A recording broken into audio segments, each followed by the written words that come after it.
I hit 2000 in classical over the board rated chess for the first time of my life. I hit 2200 on chess.com Blitz for the first time of my life. This is the Q2 of 2026 chess review, and I'm going to go over a high-level overview of my classical Blitz and rapid performances. I'm going to deep dive into my performances for all three of those categories. I'm going to share my three most disappointing losses of classical over the board chess, and I'm going to go through my cost, like how much have I spent on chess, and also do some metacognition, look back at the last quarter, look forward at the next quarter, and talk about some goals. With that being said, let's hop right in. So in this quarter, I played 40 classical games, and I had one of my best performances ever. So I went from 1883 to 2017, gaining 134 ELO and winning 4 times more games than I lost. And I drew 5 games. So I played it across 10 events. So actually, let me pull up my USCF page. So here you can see that I played the Central PA Championship. That was the first event of this quarter here in April. So, it runs from April 1st to June 30th. So that's this quarter for me. And then I played in the Shippensburg Spring Open. The first time I was not the main tournament director, where I played the event from start to finish, which was really, really cool.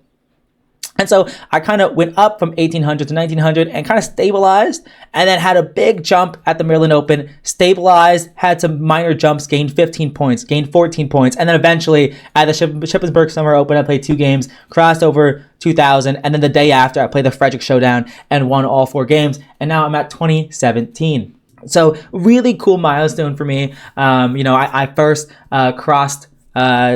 I first got to 1996 back in September of 2024. So 21 months later, I finally hit 2000 after getting an inch away from it. So really, really cool. For Blitz, I also had a really strong performance here this quarter, going from 2100 when I first started this quarter to 2220.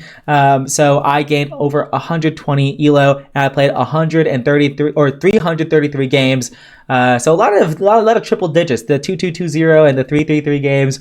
There's a reason for it all. And then I did not play that much rapid games. I only played 11 games and went up 7 ELO. So not that much, but I haven't really been playing rapid that much. Not really a huge priority for me, but I really did not think I'd be getting this high in Blitz. I've always been a much stronger rapid and a much stronger classical player than I was rapid and Blitz. But here, my Blitz rating is actually really close to surpassing my rapid rating. And what's really interesting, I'll actually dive deep into this. Actually, let's switch screens. So here, you can see my Blitz performance here. On 331, the last day of March, I was at 2100. And I did dip below 2100 a few times for 6 days total. So about 6.67% of this quarter, I was below 2100, but I've been up and down. I had some crazy tilts, lots of blitz. And what's really crazy is that, genuinely speaking, my last 4 games, while being above 2200, has been way easier than when I was in the mix of it. If for some reason all my opponents are blundering and I'm getting a nice streak, after I hit 2202, it's been easy in my next 3 games. I haven't played that many games since I hit 2200. I've been trying to play 1 game a day, and Blitz is super important. For myself, because I am a time trouble addict, and for me, it's just getting the reps in on being in time trouble and performing well. I need to perform well while in time trouble, or I could avoid being in time trouble in classical games. But the fact is, almost every classical game I get into becomes a Blitz game, and that's just a fact. And I need to be good at Blitz, because Blitz, that my classical games become Blitz. And so Blitz used to be my weakness. When I first hit 1900, I was probably 1800 Blitz. Actually, can I find this out right now? So all time, when I first hit it in 2024, so I was around 1870 Blitz. I guess I'd broken 1900 for the first time. So I've gained 100 classical ELO since the first time I hit wait, no, this was when I hit 1996. This is when I hit 1996. When I first hit 1900 in over the board chess, it was around the beginning. So it was around I was 1700 blitz on chess.com. So I've gained 100 classical elo, but I've gained 500 blitz elo. So I think that really speaks to like beforehand, like I'm a very calculation heavy player, and I've been working really, really hard to get better at intuition, to get my intuition better, and to be able to trust in myself for these time scrambles, because that's super important for the way that I play chess. It always gets to a blitz time scramble. No matter if I'm playing a 2000 or a 1000, I'm going to get low on time almost always. So this was a really big deal. It was just at the very tail end of this quarter, like literally a few days ago, I reached over 2200. So a really huge milestone for me. And with that being said, let's look at the game that got me there. So this game was a little bit anticlimactic. I put this title here, the Q2 2026, my worst losses for the classical games, but this is not this is obviously the blitz game. But in this game, it's an opening I play very often, where I get the big center, and then he sacrifices a piece, and it's a faulty piece sacrifice. So a faulty piece sacrifice is the game that wins me. Is the way I win the game here, and I consolidate. I get a clear advantage. It's not too bad, and from there, I easily convert. I did get low on time. Oh, you can't see the time. Oh my goodness. But here I have 10 seconds and my opponent has 2 minutes. So I frequently do the 2-minute time gambit in blitz. And so I have very low time, but I'm up so much material that it doesn't matter if I have 2 seconds, I'm going to win this game. I play 3+2 blitz. I don't play 3+0 blitz. I never play 3+0 blitz. I refuse to play 3+0 blitz. 3-minute flats, 3-minute blitz flat. Never ever going to play that in my life. 3-2 is the way to go. So as always, my blitz games were topsy-turvy. I had some, tilt streaks where I, went down to 2050. But overall, being above 2100 for 6.67% of the time, and then being above 2200 for another probably 6.67% of the time, I cannot complain about my blitz performance. I think I've been doing really well, and I'm at the point where I think I need to start playing more different openings in blitz. So far I've been playing my main repertoire that I've been playing for over 3 years, where I'm playing e4 as white, I'm playing c6 as in the Caro-Kann. I actually want to start playing more Sicilians in my blitz games. I want to be playing more Philidors in my blitz games. I actually want to have more variety, and my blitz rating will go down because instead of playing openings I've been playing for 3 years, I'm playing openings I've been playing for less than a year. And instead of playing as many e4 games, I'm going to throw in more knight of threes, maybe some Londons or something. I don't know, but I do want to start sprinkling in more variety in my blitz games, whether it be on this account or if I start a new account. I've been debating on whether or not to start a more private account, so I can work on my openings a bit more without having people who know my chess.com account. So I've been debating on that. I probably won't do that much work on it, but the point is, doing pretty decently in blitz, but I want to add more variety. It was not a huge priority for me to gain elo in blitz, but it's just a nice plus side, and it feels good. And so I'm about to hit a huge milestone where my blitz rating is only like 10 points off, 13 points off my rapid rating. And here you can see my rapid rating is very, very flat here. I only played rapid games a few times during this month here, so not too frequently. And yeah, so I reached 2038 this year, but or this quarter, but not really anything to write home about. I think I will start to play a little bit more rapid. As my blitz rating catches up and maybe even surpasses my rapid, I will start playing more rapid to try to get to 2300 rapid, on the grind to 2300 rapid chess.com. So I'm on that grind. So I should start picking up that grind once again. So I'll probably be playing more rapid. As of the time I'm recording, it's actually the 28th. So I actually might play a few more rapid games this quarter after I'm recording this video, because I'll be traveling later. So I might be playing some more rapid games, but we'll see how it goes. Going back to the classical games, this is where it gets really, really interesting.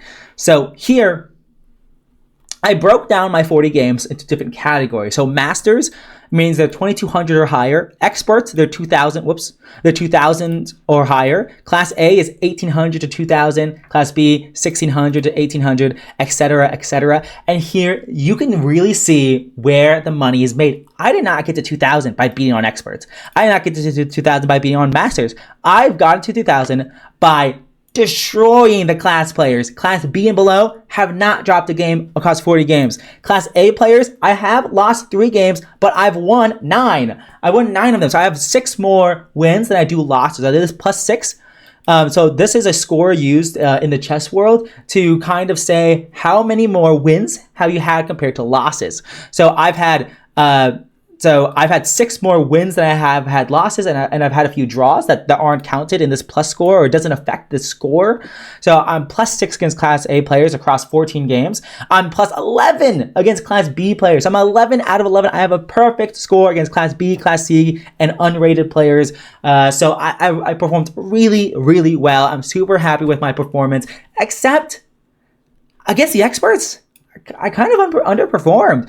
I had multiple good positions and failed each time. So I think, going forward, I want to see this expert score go from -2 to an even score, or even a small plus score. So I think that's a good performance goal for me. It's just to get this minus score to become a 0, and then go from there. But I really want to triple down on my good performances against class players. If I want to be an expert, I gotta do really well against Class A, all class players consistently. No more losing to 1200s randomly, which is what I did in the past. I need to maintain my consistency. That's my path to success. That's my path to 2050 to 2100 and beyond, is performing super well. Oh my goodness, performing super well against the Class A players and below.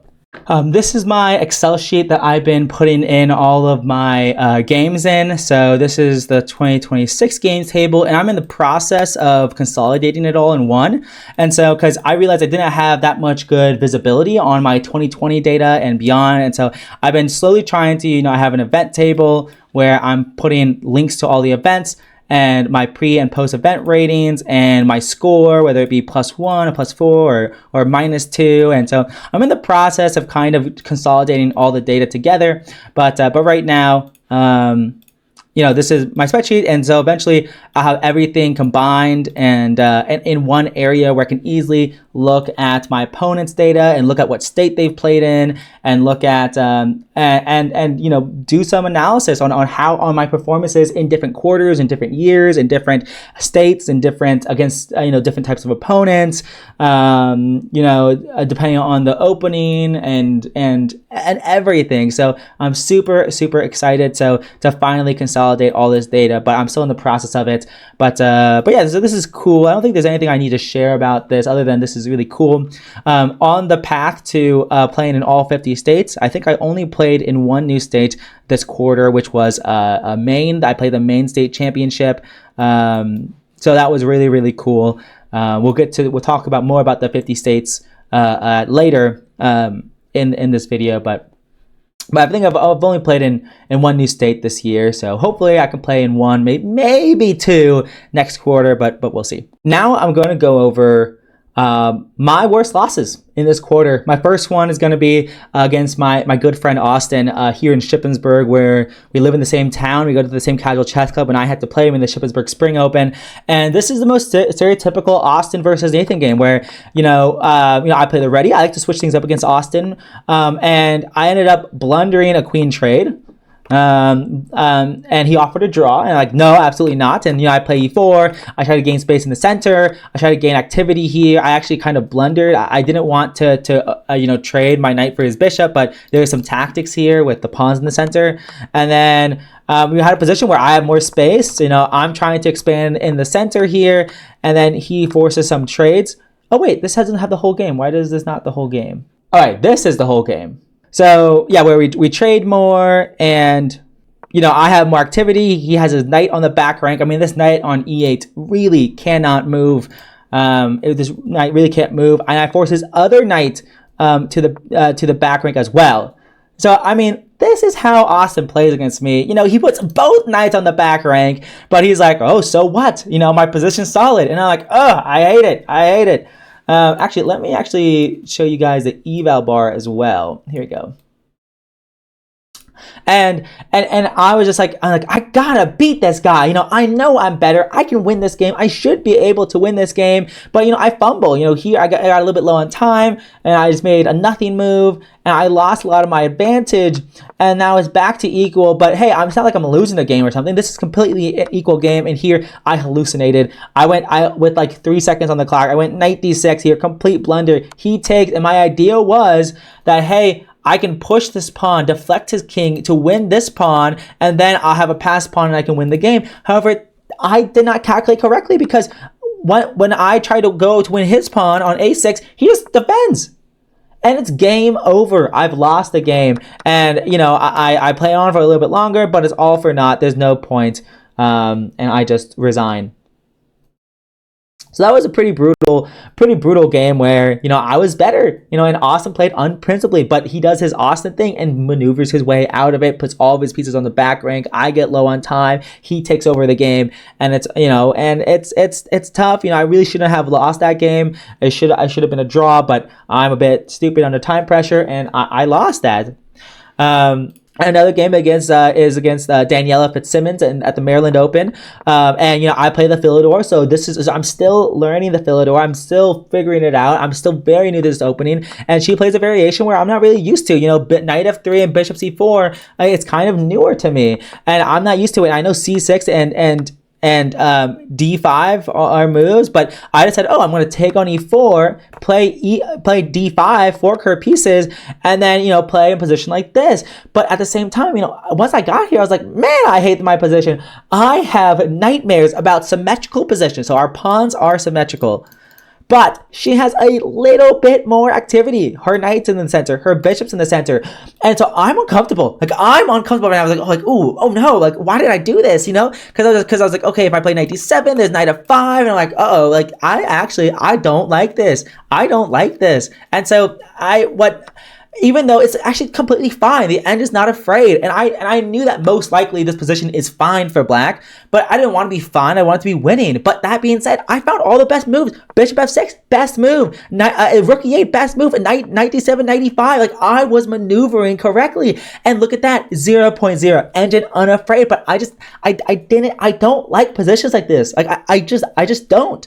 And she moves her bishop back. I go a6. She goes a5, and I go queen c7. Best move. And I want to go c5 and block the bishop. You know, I was hyper focused on this bishop getting to b6, and I was convinced that, okay, if this bishop gets to b6, I'm gonna lose it. I'm gonna be significantly worse. I'm gonna lose this game. But the thing is, I was analyzing this position with Austin, and he's like, so what? The bishop gets to b6. Yeah, it looks nice, but so what? The bishop can guard d8 in a lot of cases. Your other bishop guards d7 and e6. Like, you're completely fine. It's not the end of the world if she gets her bishop to b6. However, that being said, my plan of playing c5 is the best way to play. This is but the thing is, I took on f3 first and then played c5. And now it's losing. If I didn't do that, this is a perfectly equal position. I can play bishop f5, she can play bishop b6, I go queen e7, and this game just goes on. This game should not concern me. This game is completely fine for me.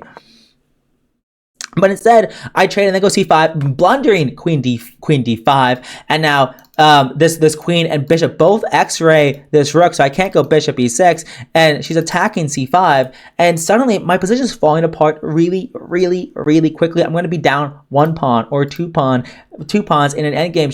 She has that pawn on a5 clamping down on my queen side. Like, it's actually really, really tough, and I end up losing this game in horrific fashion. I lose an exchange by force, and you know, I'm just playing down an exchange, and she ends up converting pretty smoothly. I mean, she's up in exchange. She's almost 1900. She became in 1900 after this tournament, and here we both promote, but she blocks my check and counter checks me, forcing a trade, and she's going to promote her pawn to victory and win the game. That was pretty devastating for me, and I was like, I can't believe I did this, you know. And I was really upset after this loss because I fumbled the bag. And I got myself in an uncomfortable position. And the thing is, like, one of my goals, for the future quarters is to just not be so uncomfortable. It's a symmetrical position. So what?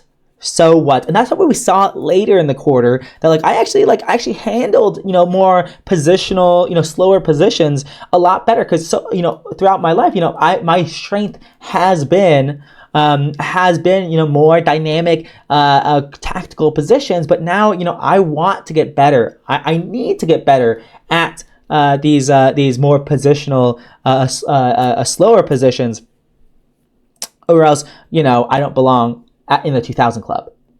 So this game was a really big moment for me.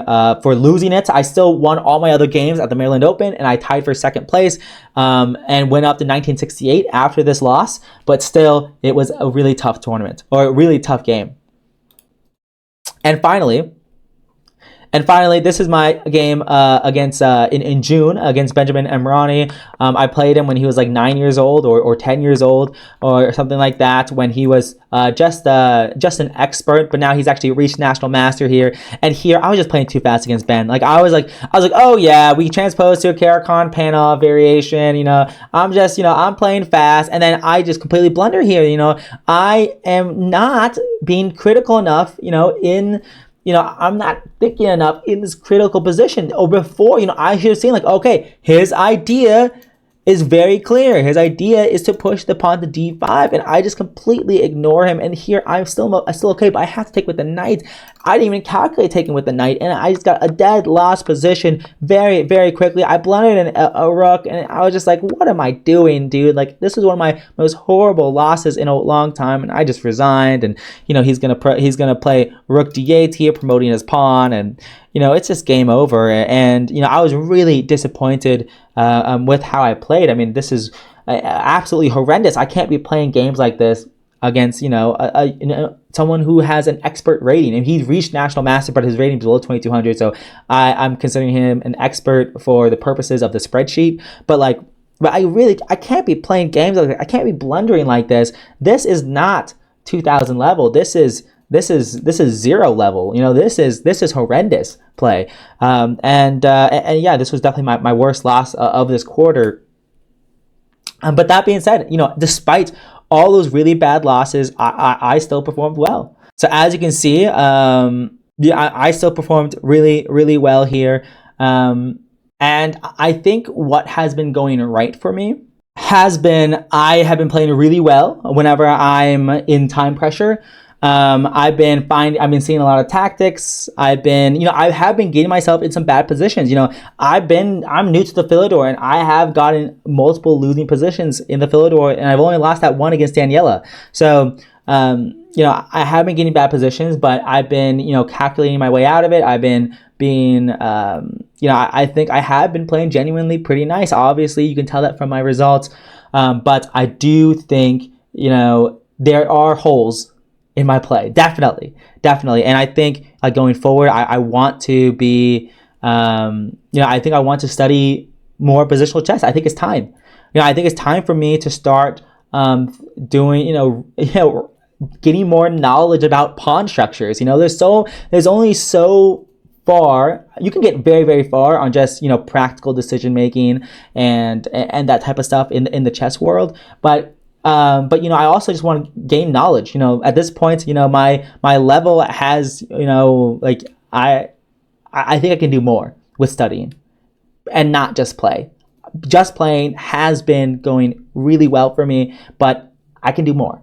I can switch things around. I can study attacking chess even more. I can study more positional chess. You haven't heard me really talk about books. I have gone through some games of In the Zone, a chess book that's a games collection book, and I just got through all the winning streaks of Emanuel Lasker. But I can do more. I think I can do more. I think I'll revisit some endgame books, revisit the Silman's Endgame Manual, revisit some revisit some sort of book about pawn structures.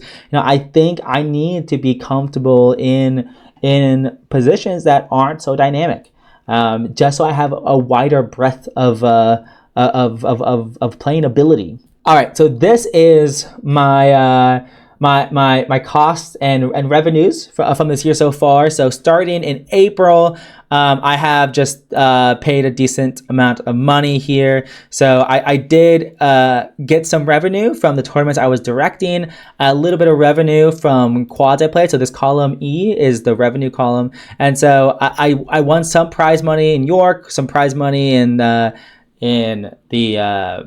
Metropolitan Open, but look how much I spent. I love the DMV Chess Club. I think what Josh is doing down there is really, really great. But man, like this tournament was very expensive. $107 entry fee, $200 for hotel after splitting it. I think it was $180 after splitting it, but then I bought some food, plus food. And then compare that to the Pennsylvania Amateur Championship, where I just paid a little bit more than $100. I paid and for the Metropolitan Open, I paid over $300. And I gained the same amount of ELO. I gained 14 ELO at the Metropolitan Open and 15 ELO at the PA Amateur Championship. So it's kind of funny. Like I gained the same ELO, but I paid 1/3 of the cost in Scranton than I did at the Metropolitan Open. And then the Ship Summer Open, we actually lost some money there because lower turnout than usual. We had a venue fee, so it was a bit tough there, but it's okay.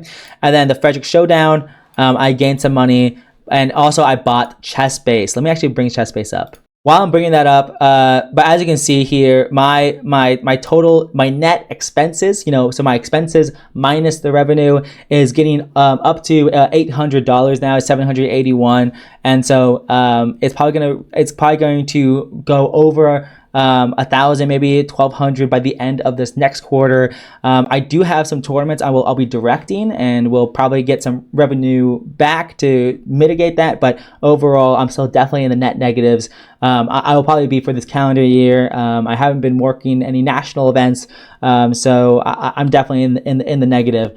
Not that I'm expecting to be in the positive at all. And I have some big tournaments coming up. There's a Tennessee State Championship. So when we talk about playing in all 50 states, Tennessee is the next one on my list. I'm keeping my eye open for other ones, but maybe Indiana in October for quarter 4. But we'll see what is available to me. Really excited about the Tennessee State Championship. That's going to be a lot of fun. I'm going to play in the Shenandoah Open as well. That's in Charlottesville, Virginia. That's going to be a new city for me, which is going to be really exciting. So, but overall, definitely lost money this quarter playing chess, which is normal for a lot of hobbies. All right, let me get ChessBase open. ChessBase is kind of an archaic application, and it's a database for chess games, like more or less, and that it's on my laptop. It's on my physical laptop, and I can I can make different databases and open them and go through my games. So this is kind of what it looks like. So you can see my annotations on the right side, and I still have to download a chess engine and connect it to ChessBase so I can start analyzing games with a computer. But it's going to be a nice way to consolidate my analysis. On chess.com, it's possible to do all these things, but if you can't do it the same way ChessBase does. That's my understanding. I'm still very new to it. I don't really understand it. There was a Steam summer sale, so it's usually $130, but it was 50% off. So I got it for $65. So that's why I bought it. My friend Will says it says he really enjoys it, and I think it's about time I invest something in this for myself. I think people use ChessBase for opening files a lot. I've been using Lichess Studies for that, but this is going to be a nicer way to consolidate everything. Nicer way to aggregate data long term. But I'm still new to it, and so hopefully I'll have an update in quarter 3 on how much I've liked ChessBase so far. But I have it. It's part of my cost for this year. But we'll see if it adds any value to my chess experience. Thinking back to the last quarter, I was really just hoping I'd go back go to 1900 for my classical rating. But now being over 2000, I'm like, okay, well this changes things. For the next quarter, this really does change things. Now, can I reach 2050? Can I reach 2100? Are these things reasonable, or is it reasonable just to say, hey, let's maintain 2000?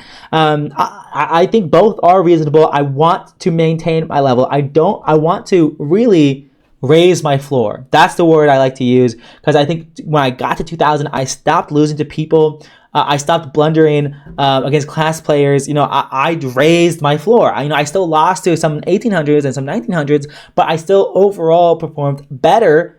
My worst games are a lot better than my worst games before. That's the key difference here. And I really want to continue doing that, making my worst games better.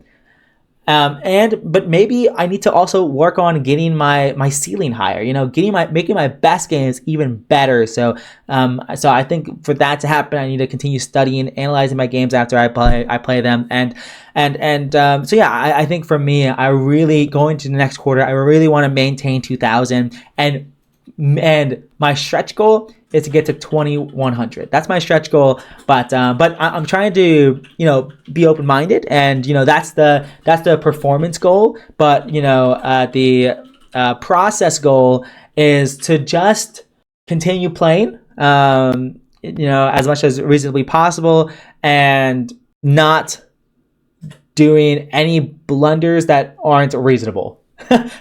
Like, I want to be I can blunder, but I want those blunders to be reasonable. I want them to have logic behind them. I want them to be, I don't want to do anything stupid, which is kind of a stretch goal in and of itself. But I think as long as I have logic and reasoning behind my blunders, I'll be okay with that.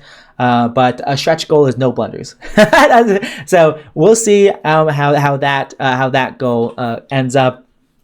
And another a storyline going into the next quarter is that, hey, I'll be tournament directing a little bit more towards the end of it, and I'll actually be organizing a lot of tournaments. So the Shippensburg Fall Open, I'm organizing it, but I might not be the main director. But Lehigh Open, I will be the main director, but I'm not organizing it. So actually, organizing takes a lot of time and energy, because you need things to go well. When you're a director, you kind of just show up and make things happen. So I think directing is actually a lot easier than organizing a chess tournament. But the thing is, like, a lot of the planning for a tournament, a lot of organizing of a chess tournament happens before. So I actually need to add to this, like, hey, I'm actually going to be organizing a lot of chess tournaments for the third quarter, and that's just, or for the fourth quarter. And that's just a fact. And there is a correlation. The more I'm a tournament director, or a chess tournament organizer, and not just a player, the more my elo goes down. There's actually a very clear correlation, anecdotally. So I don't have the data to back it up, but as we keep going through these quarters, that's something to keep in mind, that, like, hey, I'm getting stretched away from just playing. I'm not just playing anymore. I'm doing other stuff too. And also, in quarter three, in that tail end in September, I'll be a master's student. I'm taking some master's classes. I'm going to be part of the chess club and table tennis club again. I won't have all my energy into just playing and anymore. I will be doing other things. So that's can I maintain my level despite being pulled away, despite factors being pulling me away? So that's definitely something that I'm being conscious of. And I think the answer is I will have less time. I will have less time at the tail end of quarter three, and especially in quarter four. But as long as I can just do a little bit every day, that's totally fine. My goal has always been to just play 3 blitz games a day. I've been doing a bit less because I just reached 2200, and so I'm just like, I do 1 blitz a game a day and then do a bunch of other stuff. But I do want to consistently play 1 to 3 blitz games a day, and to maintain my tactical vision, and maintain my positional understanding by just playing games. So if I can maintain that, I'm happy. And I've done that in my busiest of times, just playing games, playing blitz games, and maintaining my levels. I've done that pretty well, I think. And also, I'm interested to see how ChessBase goes. Like, will I have more detailed opening files? I don't think so. We'll see. Is it easier to keep track of analysis? I don't know. I don't know how that's going to go. How much time will I have to, collect analyses, and how much time will I have for that? Will I be able to use the games databases easily in ChessBase? I don't know. I don't know all these things. I'm very new to ChessBase. I'm not really sure of where it can help me. But I gotta work on that discovery process on how will ChessBase help me. But overall, this quarter has been a huge success, and I'm very happy with my results.